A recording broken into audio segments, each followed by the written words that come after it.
Hello दोस्तों, good afternoon, नमः संस्कृताय। आप सभी का एमएस क्लासेस 1 में फिर से एक बार स्वागत करती हूँ। हम आज पढ़ेंगे एक नया टॉपिक लेकर उपस्थित हुए हैं जो नेट और झारखंड का जो पीजीटी है उसके सिलेबस में यह जो टॉपिक है शामिल है। टॉपिक का नाम है कौटिल्य का अर्थशास्त्र। कौटिल्य के अर्थशास्त्र का सामान्य ज्ञान आज हम पढ़ेंगे। क्या टॉपिक का नाम है? कौटिल्य का अर्थशास्त्र है। इसका आज हम सामान्य ज्ञान पढ़ेंगे। इनका जन्म कब हुआ था, इनका जन्म स्थान कौन सा है और इन्होंने शिक्षा दीक्षा कहाँ प्राप्त की थी, इनके अर्थशास्त्र में क्या है, कितने प्रकरण है, कितने अध्याय हैं, कितने अधिकरण है, इसके बारे में आज हम सामान्य परिचय पढ़ेंगे। अगले क्लास में हम इसके जो सिलेबस निर्धारित है, जो इसका सिलेबस या विनयाधिकारिक जो प्रथम अधिकरण है उसका प्रथम जो प्रकरण का जो प्रथम अध्याय द्वितीय अध्याय है उसके बारे में पढ़ना है। तो दोस्तों आज हम इसका एक सामान्य ज्ञान पढ़ लेते हैं और साथ का सामान्य ज्ञान पढ़ लेते हैं। उसके बाद हम अगले क्लास में हम इसके बारे में पढ़ेंगे जो सिलेबस में मुख्य रूप से शामिल है। तो दोस्तों आइए इसको हम पढ़ना स्टार्ट करते हैं। यह परीक्षा की दृष्टि से उपयोगी है, आने वाली परीक्षाओं के लिए जो नेट में और झारखंड के पीजीटी में शामिल है। तो दोस्तों आइए इसको आज पढ़ते हैं। इनका जो जन्म जो इनके लेखक है जो कौटिल्य का अर्थशास्त्र है, तो पूछ लेगा अर्थशास्त्र के लेखक कौन है। पहले तो अर्थशास्त्र में है क्या, तो इसमें पूर्णतः राजनीतिक पर आधारित है। जो अर्थशास्त्र जो रचना है कौटिल्य का है, यह पूर्णतः अर्थशास्त्र राजनीतिक पर आधारित है। इसमें किस प्रकार से जो इसमें है किस प्रकार से हमको शासन करना है, उसकी गुप्तचर व्यवस्था कैसी होनी चाहिए, राज्य की व्यवस्था उसकी कैसी हो करें और प्रजाएं कैसे खुश रहें और इन सभी बातों का इसमें उल्लेख किया गया। मंत्री कैसे रखें और गुप्तचर कैसे रखें, राज्य में न्याय व्यवस्था कैसे रखें, इसके बारे में इस बुक में विस्तृत रूप से शामिल है। और इसमें वर्ण व्यवस्था भी शामिल है। इसमें धर्म अर्थ काम मोक्ष है, यह भी मतलब वर्ण व्यवस्था भी शामिल है और इन सभी बातों को इसमें शामिल किया गया जो अर्थशास्त्र है। तो दोस्तों आज हम पढ़ेंगे सामान्य परिचय पढ़ेंगे। कल इसमें हम इसका जो है प्रथम अधिकरण के बारे में जानकारी प्राप्त करेंगे जो हमारे सिलेबस में शामिल है। तो दोस्तों पढ़ते हैं। तो लेखक हैं कौटिल्य का अर्थशास्त्र के लेखक कौन है, तो कौटिल्य है। जो कौटिल्य का अर्थशास्त्र जो है यह राजनीतिक पर आधारित है। जो अर्थशास्त्र है पूरी तरह राजनीतिक पर आधारित है। तो इसके लेखक जो है कौटिल्य है। लेखक कौन है दोस्तों? कौटिल्य है। और इनके पिता का नाम चड़क है। इनके पिता का नाम चड़क है, इसलिए इनको चाणक्य भी कहा जाता है। क्या कहा जाता है? इनको चाणक्य भी कहा जाता है। इनके पिता का नाम चड़क है, इसलिए इनको चाणक्य भी कहा जाता है। और इस जो लेखक है अर्थशास्त्र के लेखक हैं तो कौटिल्य है। कौन है? कौटिल्य है। और इनका जन्म हुआ था 375 ईसा पूर्व। कब हुआ दोस्तों? इनका जन्म 375 ईसा पूर्व हुआ था। अर्थशास्त्र के लेखक कौटिल्य हैं और इनके पिता का नाम चड़क है। पिता के नाम के आधार पर इनका नाम चाणक्य रखा गया है। इनका जन्म 375 ईसा पूर्व हुआ है। यह कहाँ के निवासी हैं? इनका जन्म कहाँ हुआ था, कहाँ के निवासी हैं? तो पाटलिपुत्र के। कहाँ के? पाटलिपुत्र के निवासी, पाटलिपुत्र स्थान है वहाँ के निवासी हैं। इनका अन्य नाम है, मतलब जब इनका जन्म हुआ था तब इनके माता पिता ने इनका नामकरण किया होगा। तो इनका पैतृक नाम जो है पैतृक नाम जो है इनका है क्या है दोस्तों? पैतृक नाम इनका जो है विष्णुगुप्त है। पैतृक नाम इनका जो है विष्णुगुप्त है। क्या दोस्तों? यह विष्णुगुप्त इनके पिता ने इनका नाम रखा था। इनका अन्य नाम कौटिल्य भी है, चाणक्य भी कहा जाता है और विष्णुगुप्त भी कहा जाता है। तीनों नाम से इनको जाना जाता है दोस्तों। तो ये ध्यान दीजिएगा। यदि पूछ लेगा कि अर्थशास्त्र के लेखक कौन है तो कौटिल्य है। यदि ऑप्शन में चाणक्य है तो भी सही है, यदि विष्णुगुप्त है तो भी सही है। तीनों आंसर हमारा एक ही जो इनका नाम है कौटिल्य का नाम ही चाणक्य है और कौटिल्य है और विष्णुगुप्त है। तो इनके पिता जो है अन्य नाम जो उनका अन्य नाम है उपनाम है, तो इनके जो पैतृक नाम है विष्णुगुप्त है। इनका पद क्या था? इनका स्थान क्या था, क्योंकि यह चंद्रगुप्त जो मौर्य थे उनको राजा बनाए थे, उनको शिक्षा दीक्षा देकर, उनको अच्छी तरह शिक्षा दीक्षा प्रदान करके उनको राजा बनाए थे। जो नंद वंश एक था, उनका शासक जो नंद वंश का समूल नाश करवा के, नंद वंश का संपूर्ण नाश करा के जो चंद्रगुप्त थे, चंद्रगुप्त को अच्छी तरह से शिक्षित करके उनको राज्य के सिंहासन में बैठाते हैं और स्वयं क्या रहते हैं, महामंत्री के पद पर नियुक्त रहते हैं, स्वयं महामंत्री बने रहते हैं और राजा के रूप में चंद्रगुप्त मौर्य को बैठाए रहते हैं। किसको समाप्त करके, किसकी राज सत्ता को समाप्त करके, तो नंद वंश जो शासन व्यवस्था थी उसको समाप्त करके, नंद वंश के शासन व्यवस्था को जड़ सहित समाप्त करके चंद्रगुप्त मौर्य को स्थापित किया था। तो जो इनका व्यवसाय यानी पद किस स्थान पर प्रतिष्ठित थे, तो महामंत्री के पद पर यह स्थापित थे। कौन? चंद्रगुप्त जो है, चंद्रगुप्त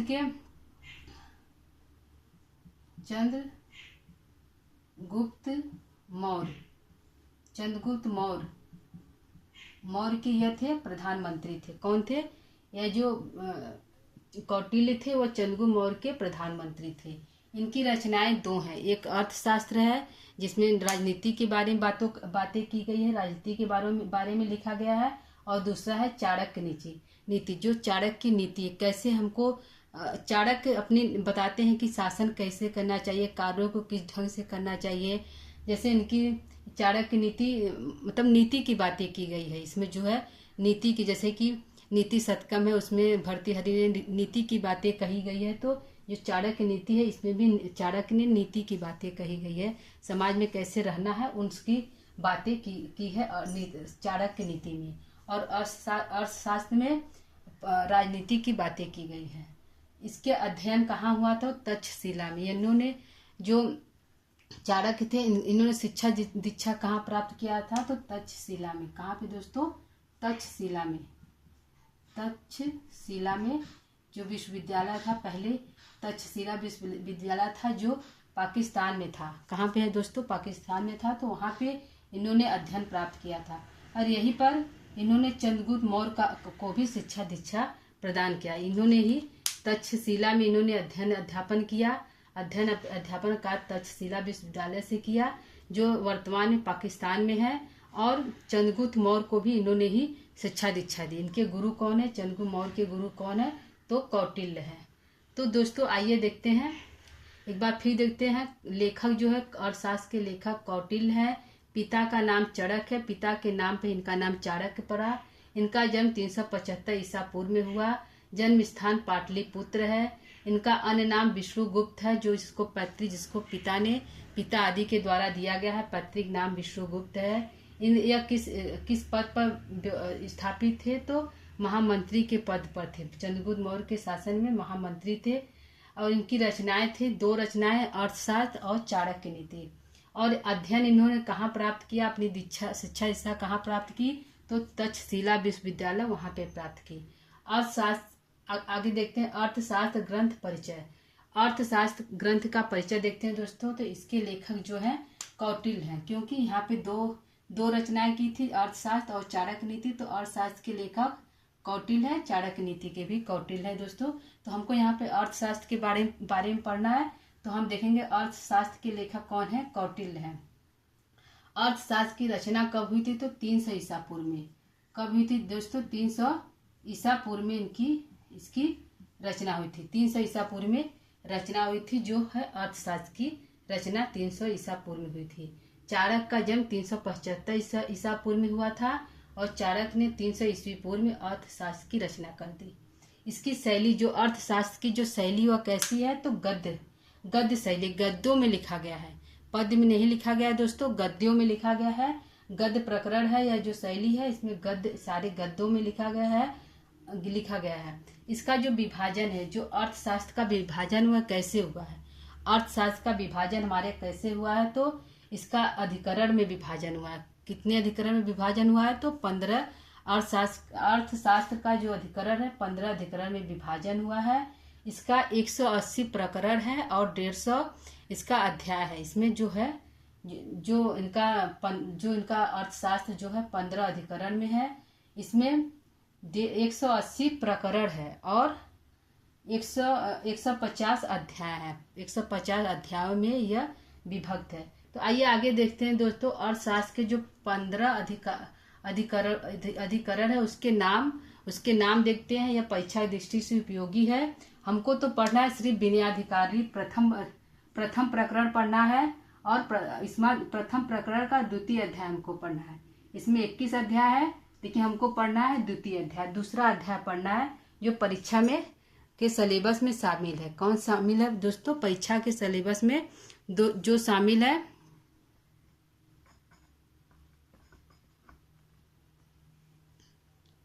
परीक्षा के सिलेबस में यह शामिल है दोस्तों। कौन? विनयाधिकारिक जो प्रकरण है, प्रथम प्रकरण का द्वितीय अध्याय हमको पढ़ना है। तो आइए इसके हम 15 प्रकरणों का नाम पढ़ लेते हैं दोस्तों, और कितने प्रकरण है और कितने अध्याय इसको देख लेते हैं। प्रथम अधिकरण में हमारा विनयाधिकारिक है। इसमें 15 इसमें मंत्री, राज व्यवस्था, रक्षा मंत्री, गुप्तचर, इसको कैसे व्यवस्थित करें इसके बारे में कहा गया है। और द्वितीय अधिकरण जो अध्यक्ष प्रचार है, अध्यक्ष का प्रचार, द्वितीय जो अधिकरण का नाम है अध्यक्ष प्रचार नाम है। इसमें 39 प्रकरण है और 36 अध्याय है। कितना है दोस्तों? 39 जो है प्रकरण है और 36 जो है अध्याय है। यह सबसे बड़ा प्रकरण है।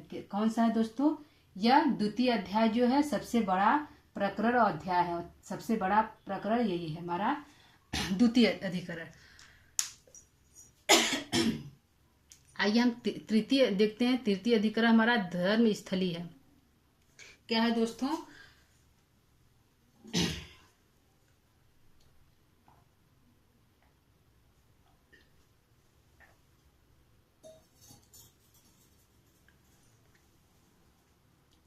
आइए देखते हैं दोस्तों। हमारा जो तृतीय अधिकरण है धर्म स्थली है।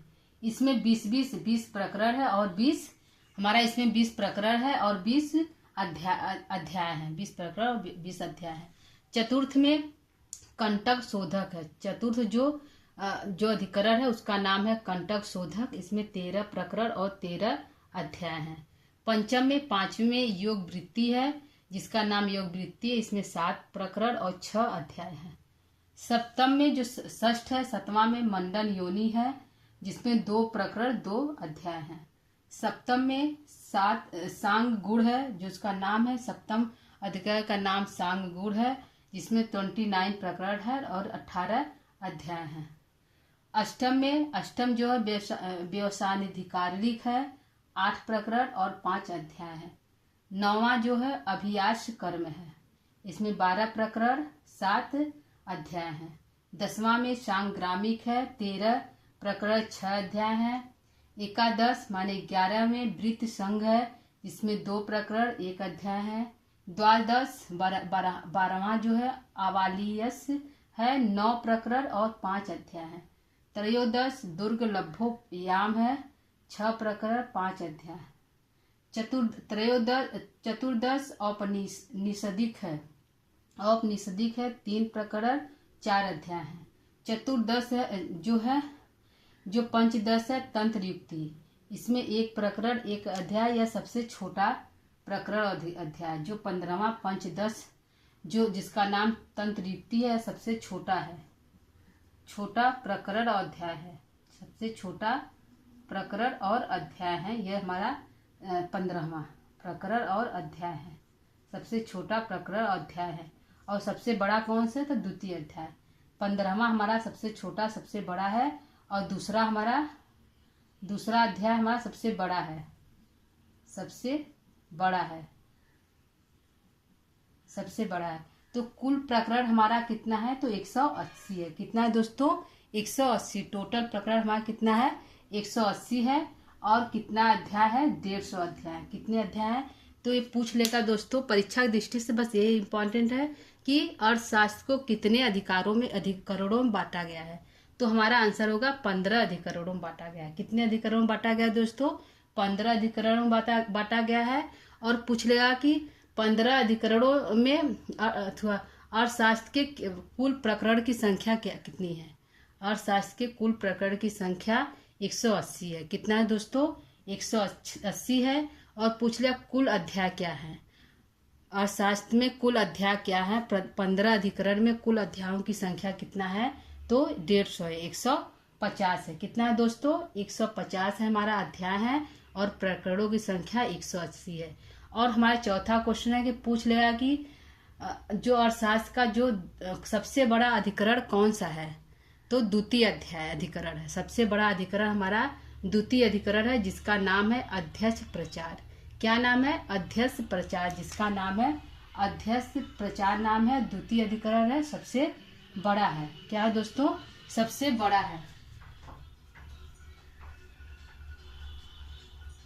सबसे बड़ा हमारा है द्वितीय अध्यक्ष प्रचार है, सबसे बड़ा है द्वितीय अधिकरण। और पूछ लेगा कि सबसे छोटा अधिकरण कौन सा? अर्थशास्त्र का सबसे छोटा अधिकरण कौन सा है? तो हमारा तंत्र योनि है। क्या है दोस्तों? तंत्र योनि है, जिसमें एक अधिकरण एक प्रकरण एक अध्याय है। ठीक है दोस्तों, तो इतना है दोस्तों। तो यह हमारा सामान्य ज्ञान है। क्या है दोस्तों? यह हमारा सामान्य ज्ञान है। यह क्या है दोस्तों? हमारा सामान्य ज्ञान है, जो परीक्षा की दृष्टि से उपयोगी है। अगर पूछ लिया कि अर्थशास्त्र के जो लेखक कौटिल्य है, उनके पिता क्या नाम है? तो चड़क नाम है। इन्होंने शिक्षा दीक्षा कहाँ प्राप्त की तो तक्षशिला में। इनकी शिक्षा कहाँ में प्राप्त की गई? तो तक्षशिला में प्राप्त की गई। यह किसके राजा के समकाल, किस राजा के प्रधानमंत्री थे? जो चाणक्य थे, किस राजा के प्रधानमंत्री थे दोस्तों? तो हमारा हो जाएगा चंद्रगुप्त मौर्य के प्रधानमंत्री थे। किसके थे? चंद्रगुप्त मौर्य के प्रधानमंत्री थे। ठीक है दोस्तों, अगला क्वेश्चन पूछ लेगा कि चंद्रगुप्त का पैतृक नाम क्या है? ये है सॉरी दोस्तों, कौटिल्य का पैतृक नाम क्या है? इनके पिता ने इनका क्या नाम रखा था? तो विष्णुगुप्त रखा था। क्या नाम था? विष्णुगुप्त रखा था। इनका आवास स्थान कहाँ या कहाँ पे रहते थे? तो पाटलिपुत्र में रखे। इनका जन्म कब हुआ था? पूछ लेगा कि कौटिल्य का जन्म कब हुआ था? तो 375 ईसा पूर्व में हुआ था। इन्होंने अर्थशास्त्र की रचना कब की? कौटिल्य ने अर्थशास्त्र की रचना कब की? तो 300 ईसा पूर्व में की। कहाँ कितने में की दोस्तों? 300 ईसा पूर्व में की अर्थशास्त्र की रचना। अगला प्रश्न है, अर्थशास्त्र की रचना किस शैली में किया गया है? पद में किया गया है कि गद्य में किया गया है? कौन शैली में किया गया है?